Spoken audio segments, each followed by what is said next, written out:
Setelah dicari selama 12 jam lebih, korban banjir di Denpasar, Bali yang sempat dinyatakan hilang berhasil ditemukan. Pencarian dilakukan dengan cara membongkar sisa bangunan ruko yang sebelumnya roboh akibat tersapu arus banjir. Korban ditemukan tertimbun beton reruntuhan dalam kondisi tewas.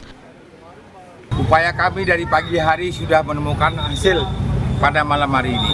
Ditemukan dengan cara manual, dengan melaksanakan patroli sepanjang sungai, kemudian akhirnya ditemukan di sekitar kurang lebih dari tempat peristiwa itu kurang lebih dari hanya kemarin sore kurang lebih 50 meter saja.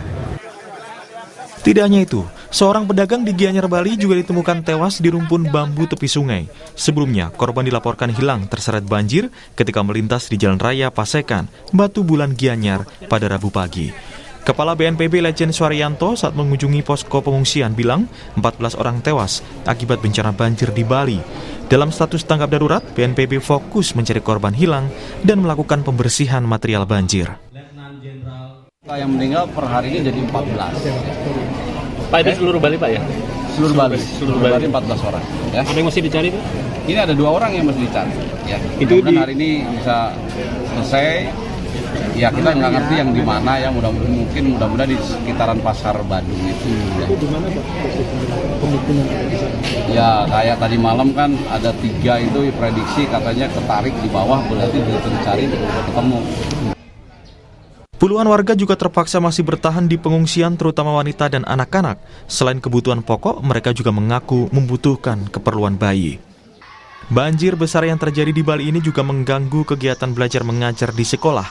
Di Desa Pangambengan, Kabupaten Jembrana, Bali, 2 sekolah terendam banjir. Pihak sekolah pun mengubah sistem pembelajaran menjadi secara daring untuk kelas 1 hingga 3. Sementara kelas 4 hingga 6 diminta membantu membersihkan kelas dan menyelamatkan buku di kelas yang tergenang banjir. Proses belajar mengajar terkait hari Kamis ini tanggal 11 September kelas rendah, kelas 1 sampai kelas 3 kami berikan pembelajaran daring di rumah. Untuk kelas 4 5-6-nya kemarin kemarin malam saya infokan di grup untuk membantu evakuasi buku-buku yang ada di kelas. Menteri Lingkungan Hidup dan Kehutanan Hanif Faisal Nurrofik menyoroti sejumlah alih fungsi lahan dan sampah yang diduga menjadi penyebab banjir besar di Bali. Hanif menyebut telah mengingatkan Gubernur Bali, Iwayan Koster, agar menjaga kelestarian bentang alam dan tidak gegabah mengizinkan pembangunan baru. Selain itu, apakah landscape-nya juga terganggu? Minggu kemarin Pak Gubernur ada datang ke kantor, saya sudah ingatkan bahwa agar mempertahankan keberadaan lereng dan sawah-sawah, jangan digunakan lagi untuk bangunan-bangunan, karena mengingatkan jumlah wisatawannya semakin meningkat. Namun itu tidak boleh kita gegabah, jadi landscape yang ada jangan diganggu lagi oleh keberadaan hotel-hotel, kotek-kotek, perumahan-perumahan gitu ya. BNPB mengakui banjir di Bali yang terjadi kali ini cukup parah. Tentu, bencana ini menjadi pelajaran berharga untuk evaluasi, terutama kepedulian tentang lingkungan dan penanganan secepatnya. Nama Indonesia dipertaruhkan, apalagi Bali bisa dikatakan sebagai etalase Indonesia dengan citra pariwisata di tingkat dunia.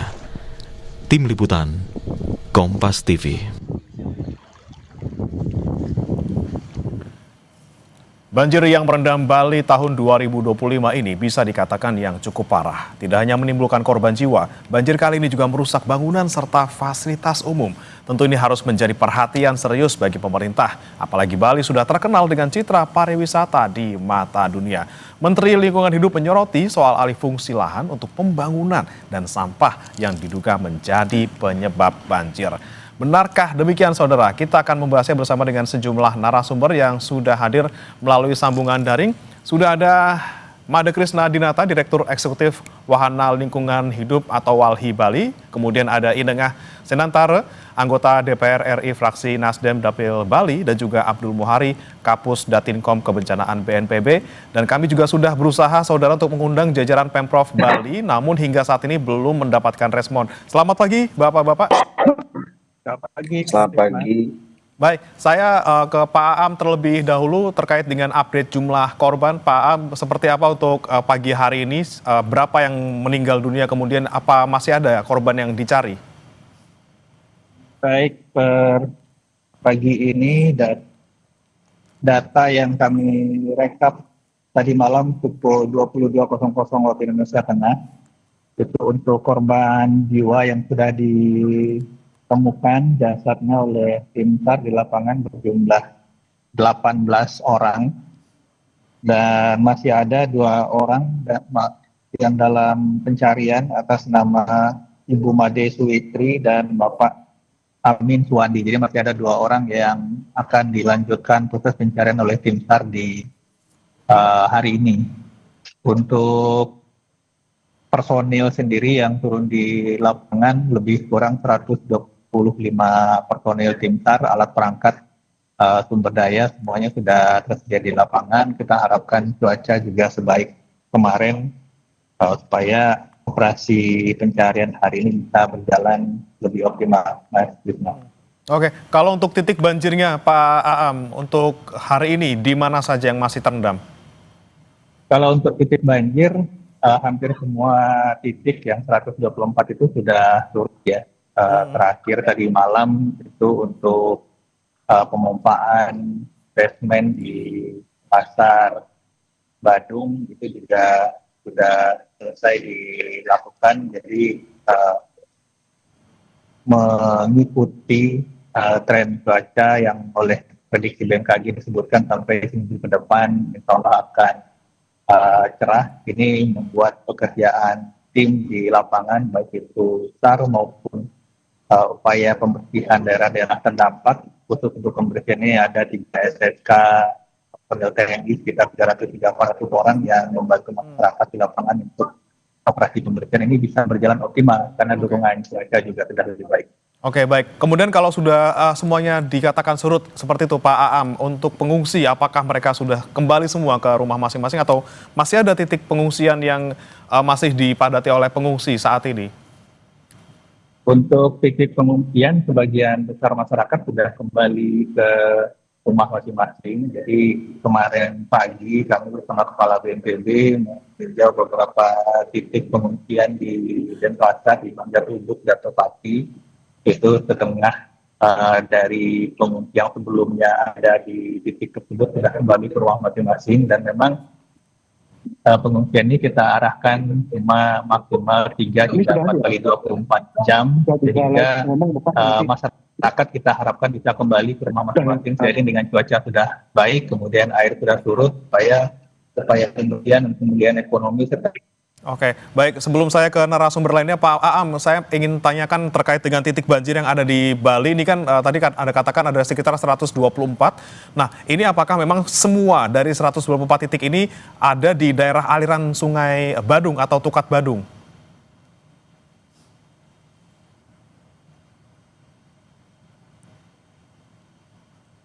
Pak Aam?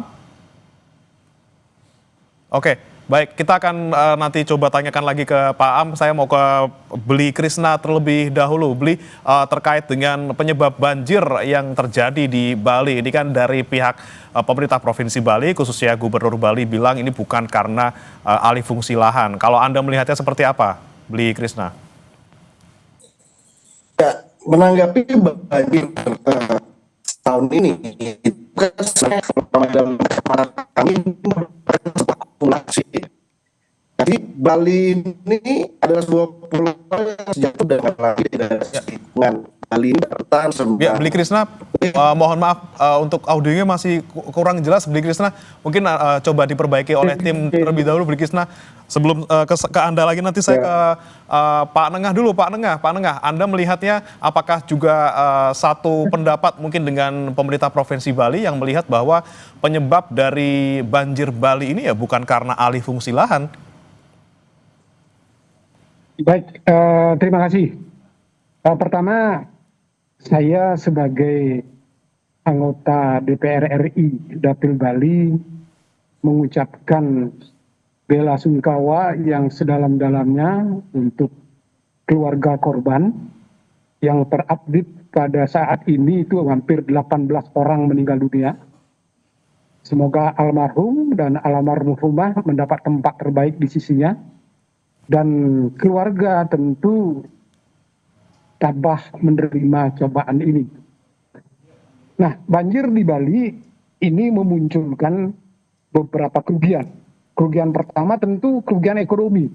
Yang kedua, dampak sosial. Kerugian ekonomi kita lihat, kita saksikan sendiri banyak bangunan yang roboh, ruko, banyak mobil dan motor juga hanyut di bawah air, ya.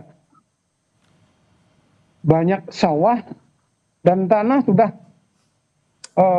tidak berfungsi layak sebagai tanah sawah ataupun tanah pertanian. Nah, lebih-lebih banyak fasilitas jalan dan jembatan juga mengalami hal yang sama.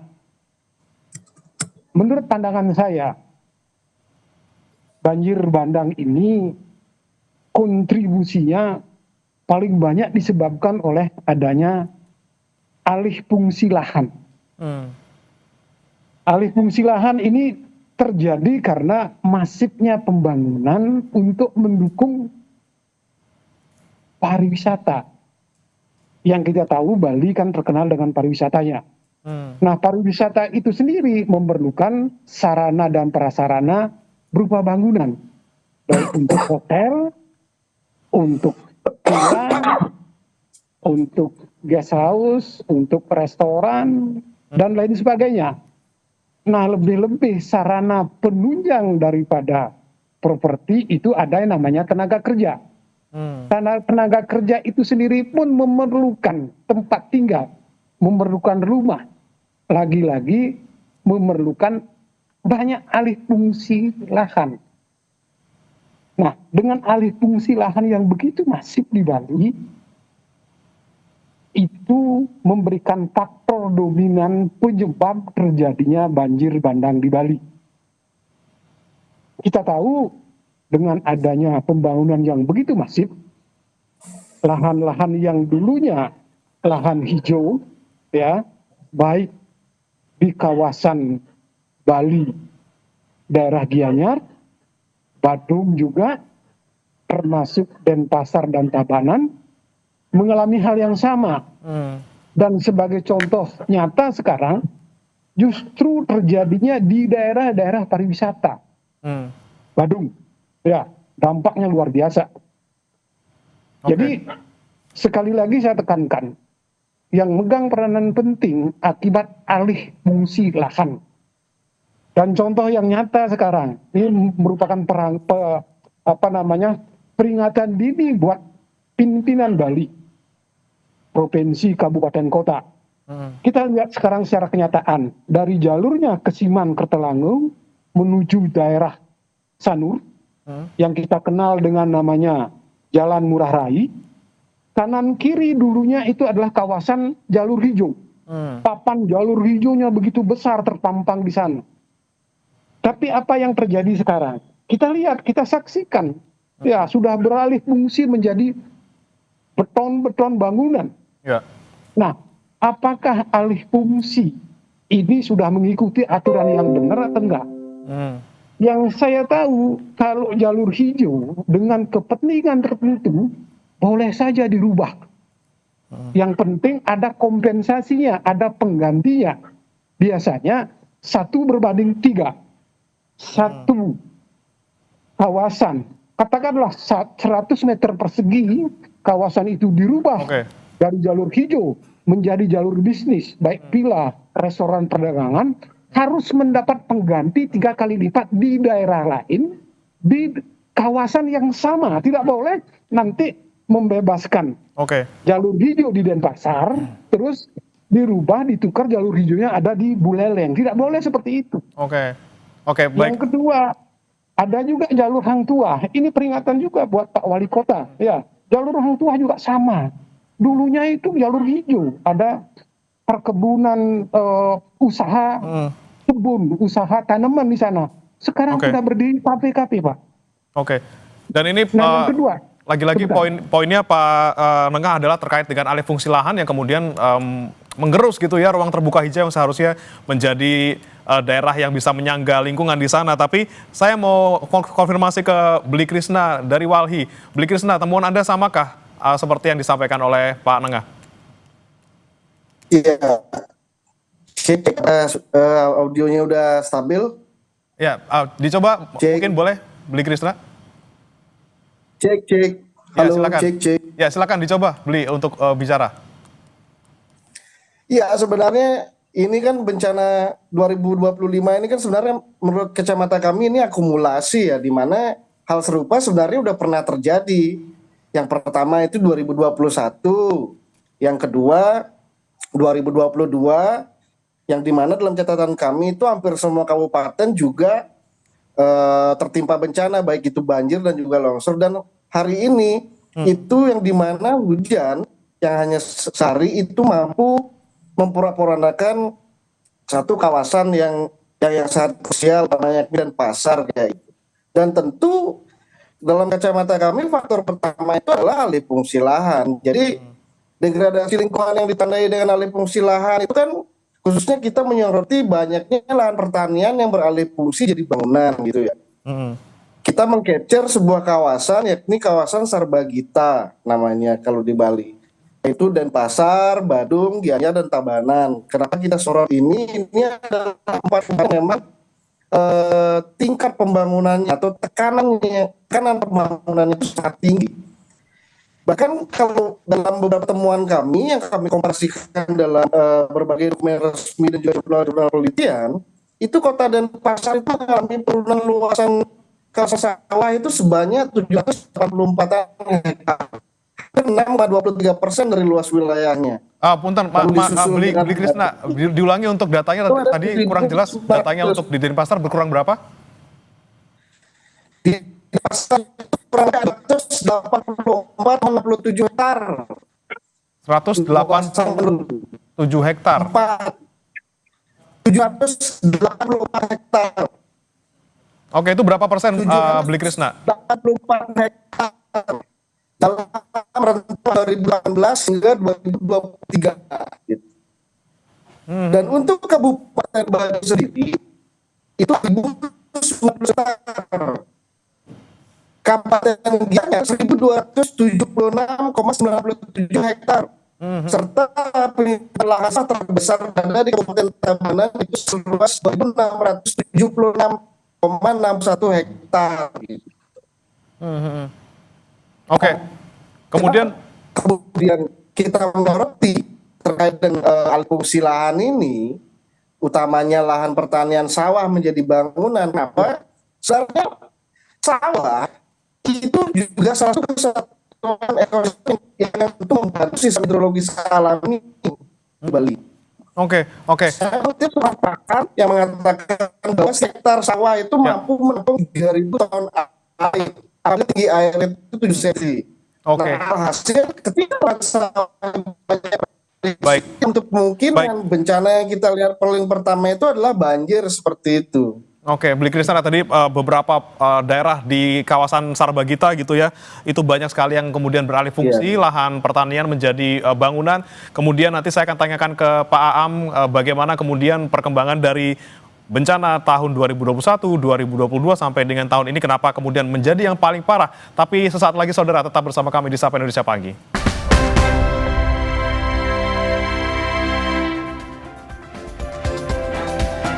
Kembali di Sapa Indonesia Pagi, saudara, kita masih membahas terkait dengan penyebab banjir di Bali yang begitu parah di kali ini. Dan masih bersama kami saudara Kapus Datinkom Kebencanaan BNPB Pak Abdul Muhari, kemudian Direktur Eksekutif Walhi Bali Bli Krishna, dan juga ada Pak Nengah dari DPR RI. Saya ke Pak Aam. Pak Aam, tadi disebutkan oleh Bli Krishna terkait dengan banjir ini kan sudah berkali-kali terjadi tentu di Bali, ada di 2021, kemudian 2022, dan di 2025 ini yang paling parah gitu ya, paling tidak selama 10 tahun terakhir juga. Anda melihatnya apa penyebabnya? Apakah murni karena curah hujan yang tinggi, sangat anomali gitu ya untuk beberapa hari terakhir kemarin, ataukah memang ya karena ada alih fungsi lahan, ada alih fungsi lahan yang ada di daerah aliran sungai Badung yang mungkin kebanyakan ini menjadi titik banjir di Bali. Ya, terkait dengan masalah lingkungan, tata ruang, populasi itu satu hal. Terkait dengan curah hujan itu juga hal yang lain. Jadi saya mau bicara seperti ini. Ketika kita bicara water quantity, populated area, urbanisasi, ada tekanan populasi kepada lingkungan, ada penambahan bottom-bottom di daerah hilir, maka ini secara perlahan akan mengurangi kemampuan tanah itu untuk menampung debit air, apalagi kita lihat di bantaran sungai itu okupansi dari bangunan sepanjang dam itu cukup tinggi ya, meskipun kemudian ada batasan-batasan konkret, ada batasan-batasan beton yang menjadi pembatas dari Sungai Badung, tapi kita juga harus melihat bahwa ada aturan tentang sepadan sungai misalkan dan seterusnya. Tetapi di lain pihak, memang kalau dari data krisis itu curah hujan di ada sekitar 8 titik pemantauan tersebar di 6 kabupaten kota, itu menunjukkan intensitas hujan lebih dari 200 mm per hari dari tanggal 9 ke 10. Tanggal 9 ke 10 ini itu kalau misalkan 200 mm per hari, saya mau menyampaikan bahwa batas intensitas curah hujan ekstrim itu ada di 150 mm per hari. Nah, ada 3 titik di Bali yang bahkan sampai 385 mm per hari. Makanya kemarin saya analogikan itu kira-kira hujan 2-3 minggu turun dalam 1 hari gitu. Jadi sudah pasti kalau drainase perkotaan itu nggak akan mampu tuh menampung debit air sebanyak itu. Makanya kalau kita lihat khusus untuk Denpasar ya, populated area yang tipikal banjirnya adalah urban flooding, itu pasti luapan dari drainase primernya ada ketidakmampuan atau cakupan dari penampang sungai tidak mampu menahan debit air, maka dia melimpas. Tapi ini juga debit hujan seperti ini bukan debit hujan tahunan, ada periodenya. Jadi debit hujan tinggi seperti ini juga ada periodenya, periode 20 tahunan, periode 40 tahunan, dan seterusnya. Ini juga harus menjadi pertimbangan kita. Terlepas dari faktor lingkungan, tentu saja kalau BNPB melihatnya kita jaga alam, alam jaga kita ya. Artinya ketika kita bisa mempreservasi alam sebagaimana dia mestinya, dan ini tidak hanya di hilir, tetapi sungai itu dari hulu, tengah, dan hilir. Kalau komponen bagian tengahnya yang beralih fungsi, maka secara tidak langsung ke bawahnya dia akan menurun signifikan daya dukung daya tampungnya. Kalau apalagi kalau dari hulunya gitu ya. Jadi ini juga membutuhkan solusi menyeluruh yang tujuan akhirnya sebenarnya Mas Lina itu untuk kemudian kita asesmen dan audit kelayakan infrastruktur keairannya. Supaya di masa mendatang kita bisa membuat infrastruktur keairan, drainase di perkotaan ini bisa lebih baik lagi. Oke, baik. Saya ke Bli Krisna. Bli Krisna, Anda tadi menyampaikan bahwa ada alih fungsi lahan yang luar biasa di daerah Sarbagita. Kemudian tadi juga Pak Aam bilang terkait dengan bagaimana kemudian menjaga aliran sungai, ya, terutama nih Sungai Badung yang kemarin menjadi salah satu titik banjir yang parah seperti itu. Anda melihat kerusakannya seperti apa dari hulu ke hilir misalnya, ada catatan ataupun datakah? Dan bagaimana dengan sampah, Bli Krisna? Karena juga Menteri Lingkungan Hidup menyoroti adanya faktor sampah di banjir kali ini. Cek. Ya, terkait Das Badung sendiri memang dalam beberapa informasi dan juga penelitian kita cek, itu juga sangat mengalami penurunan kualitas yang bisa dibilang drastis ya akibat tekanan pembangunan. Sama seperti dikatakan tadi terkait dengan sepadan sungai gitu. Jadi sepadan sungainya di sana hampir rata-rata terokupasi. Ada perubahan signifikan antara lahan sawah menjadi pemukiman, lahan perkebunan menjadi pemukiman, dan itu juga merupakan salah satu faktor yang signifikan yang tentunya menyebabkan bagaimana banjir ini bisa memperparah situasi warga terdampak gitu kan.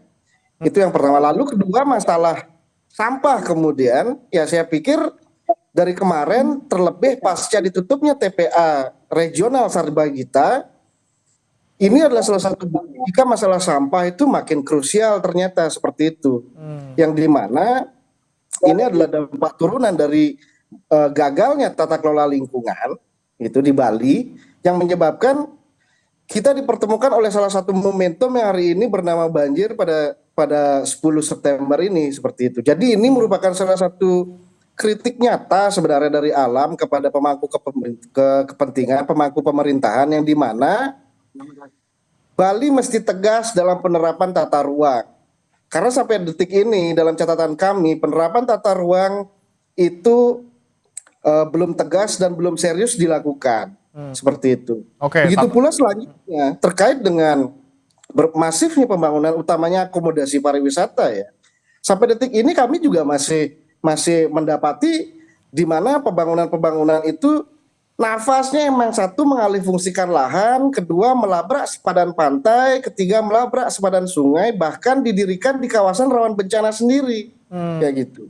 Oke, tadi tidak hanya di pantai, di sungai juga ya. Bagaimana arah pembangunan ke depan itu mestinya memang tegas dan tunduk terhadap tata ruang, terlebih lagi didistorsi dengan Undang-Undang Cipta Kerja dan sistem online single submission atau OSS yang kita lihat sangat mempermudah perizinan berbagai pembangunan, yang menyebabkan ini akan menjadi pelantik untuk mempercepat pembangunan, mempercepat alih fungsi lahan dan memperparah kerentanan Bali di hadapan bencana. Terlebih ada distorsi perubahan iklim seperti itu.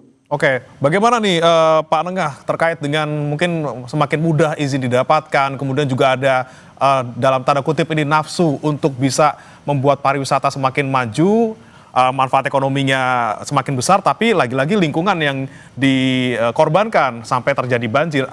Bagaimana kita bisa menjaga keseimbangan antara menjaga pertumbuhan ekonomi dan juga pariwisata, tapi juga tidak merusak lingkungan sehingga menimbulkan bencana banjir?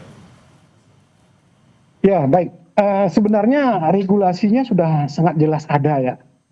Artinya pada saat kita membuka suatu usaha, katakanlah untuk lahan hotel, lahan villa, lahan restoran ataupun perumahan, itu kooptasi lahannya itu sudah jelas. Hanya boleh dibangun 70%. 30% sisanya digunakan sebagai terbuka hijau. Artinya ada 30%-nya lagi digunakan sebagai sirkulasi udara, sebagai tanah resapan juga di sana. Tapi lagi-lagi karena penyebabnya aturannya tidak diikuti oleh pengawasan yang memadai, sehingga di sana-sini terjadi pelanggaran. Nah, harapan saya tegakkan regulasi yang sudah ada, cukup itu. Adapun tadi saya sependapat tentang sistem perizinan yang online ini, yang dari pusat. Saya sependapat dengan itu. Artinya dengan sistem online dari pusat ini, ya memunculkan persoalan baru khususnya di Bali. Di mana-mana terjadi pembangunan tanpa sepengetahuan ya daerah atau penguasa di tempat bersangkutan. Tiba-tiba berdiri bangunan. Padahal yang lebih tahu tentang karakteristik tanah bersangkutan tentu tuan rumahnya. Ini kadang-kadang agak bertentangan dengan pusat. Nah, saya berpesan kepada penguasa, pemangku kepentingan di Bali, khususnya gubernur, wali kota, dan bupati, jangan serta-merta kita tunduk dengan aturan itu. Kita harus punya kemandirian untuk mengelola daerah kita sendiri. Dulu kan kita ada otonomi juga. Itu kita bangkitkan kembali. Ya. Karena di pusat tentu tidak tahu apa yang terjadi di Bali. Ya. Nah, lagi-lagi saya katakan masalah regulasi tentang ya pengawasan yang kurang memadai yang terjadi. Oke, regulasinya sudah ada, bagaimana kemudian pengawasannya di lapangan supaya ditetapkan ataupun ditaati seperti itu ya, dan bagaimana kemudian pemerintah daerah bisa mandiri untuk bisa lagi-lagi memformulasikan langkah-langkah yang paling efektif untuk daerahnya. Saya mau ke Mas ataupun Bli Krisna, solusi yang Anda tawarkan untuk pemerintah, terutama untuk mengatasi banjir kali ini dan jangan sampai terulang kembali di kemudian hari. Ya, saya dari pariwisata dulu, berbicara terkait pariwisata, sebenarnya Bali ini itu sudah overbuild di Bali Selatan. Bali juga sudah over tourism, gitu. Yang dimana indikatornya itu jelas terjadi banyaknya pembangunan atau alih fungsi lahan, tamu banyak, namun kekacauan juga sangat banyak kita lihat di lapangan seperti kualitas tamu dan lain sebagainya serta timbulan sampah gitu. Sebenarnya melihat dinamika pembangunan pariwisata hari ini yang begitu masif itu, saya pikir kacamata Walhi selalu mengatakan kita ini udah kelebihan kamar, kita udah kelebihan infrastruktur pariwisata dan sudah semestinya ada ketegasan untuk menghentikan. Harusnya udah ada ketegasan untuk memoratorium pembangunan akomodasi pariwisata yang masif di kawasan utamanya Sarbagita gitu, Denpasar, Badung, Gianyar, dan Tabanan. Begitu pula dengan salah satu poin terkait dengan alih fungsi lahan atau perubahan tata guna lahan atau tata guna lingkungan. Terkait dengan regulasi yang ada semata-mata nggak menyentuh substansi kalau menurut catatan kami. Seperti contoh dikatakan tadi koefisien 30%, bla bla bla dan lain sebagainya. Namun sering kita lihat di lapangan koefisien itu nggak menjawab sesuai kebutuhan dengan ekologinya. Perubahan fungsi ekologi aja, kenatipun dia sama-sama hijau, itu belum tentu memiliki fungsi dan peran yang sama di suatu tapak, di suatu kawasan gitu. Nah, kalau umpamanya berbicara terkait dengan satu kesatuan akomodasi pariwisata misalnya, dia amat banyak hanya menaruh perannya tuh di estetik saja, bukan ke fungsional alami ataupun ke fungsional substansinya seperti itu. Oke. Nah, dan satu lagi, posisi daripada keadaan Bali yang rentan terkait bencana ini justru sampai detik ini dalam catatan Walhi Bali itu masih banyak rencana-rencana mega proyek ya, proyek-proyek besar yang akan dilakukan yang di Bali yang tentunya memiliki value yang ekstraktif terhadap lingkungan. Semisal contoh pembangunan jalan tol Gilimanuk Mengui.